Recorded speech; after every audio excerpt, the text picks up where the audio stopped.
ಅಧ್ಯಯನ ಮಾಡಿ ಕಳೆದ ಕೆಲವಾರು ತಿಂಗಳುಗಳ ಹಿಂದೆ ಶಿವಖೇರ ಮತ್ತು ಈ ರಾಷ್ಟ್ರ ಕಂಡಂತ ಶ್ರೇಷ್ಠ ಒಬ್ಬ ಎಕನಾಮಿಸ್ಟ್ ಗುರುಮೂರ್ತಿಗಳು ಸೇರಿ ಒಂದು ಅಂಕಿಅಂಶ ರಿಲೀಸ್ ಮಾಡಿದ್ದಾರೆ. ಗುರುಮೂರ್ತಿಗಳು ಹೇಳಿದ್ದಾರೆ, ಈ ದೇಶ ವಿದೇಶದಲ್ಲಿ ಇಟ್ಟಿರೋ ಹಣ, ಸ್ವಿಸ್ ಅಲ್ಲಿ ಇಟ್ಟಿರೋ ಹಣ ಎಷ್ಟು ಅಂತ ಒಂದು ದೊಡ್ಡ ಅಮೌಂಟ್ ಹೇಳಿದ್ರು. ನಾನು ಹೇಳಿದೆ, ಸರ್ ನಂಗೆ ಅಮೌಂಟ್ ಎಲ್ಲ ಗೊತ್ತಾಗಲ್ಲ, ಲಕ್ಷ ಅಂದ್ರೆ ಟೆನ್ಷನ್ ಆಗ್ಬಿಡುತ್ತೆ ನನಗೆ, ನೀವು ಇಷ್ಟು ದೊಡ್ಡ ದೊಡ್ಡ ಅಮೌಂಟ್ ಹೇಳ್ತಿದ್ದೀರಲ್ಲ, ಹೆಂಗ್ ಅರ್ಥ ಮಾಡ್ಕೊಳ್ಳೋದು? ಅವ್ರು ಹೇಳಿದ್ರು, ಸಿಂಪಲ್ ಆಗಿ ಅರ್ಥ ಮಾಡಿಸ್ತೀನಿ.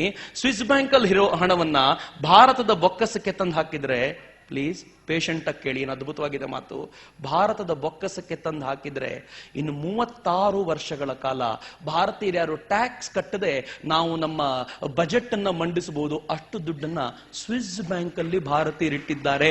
ಆದ್ರೂ ಗೋಳೈಕೋತೀವಿ, ಭಾರತ ಬಡ ರಾಷ್ಟ್ರ. ನಾನು ಹೇಳಿದೆ, ಟ್ಯಾಕ್ಸು ಅರ್ಥ ಆಗಲ್ಲ, ಇನ್ನೇನ್ ಮಾಡ್ಬೇಕು? ಅವ್ರು ಹೇಳಿದ್ರು, ಇನ್ನೂ ಸಿಂಪಲ್ ಆಗಿ ಹೇಳ್ತೀನಿ, ಸ್ವಿಸ್ ಬ್ಯಾಂಕ್ ಅಲ್ಲಿರೋ ಅಷ್ಟು ಹಣವನ್ನ ಚಿನ್ನವಾಗಿ ಕನ್ವರ್ಟ್ ಮಾಡಿದ್ರೆ ಇನ್ನು ಮುಂದೆ ಈ ದೇಶದ ಹೈವೇಗಳಿಗೆ ಟಾರ್ ಹಾಕೋದು ಬೇಡ, ಚಿನ್ನ ಹಾಕಬಹುದು ಅಂತಂದ್ರು.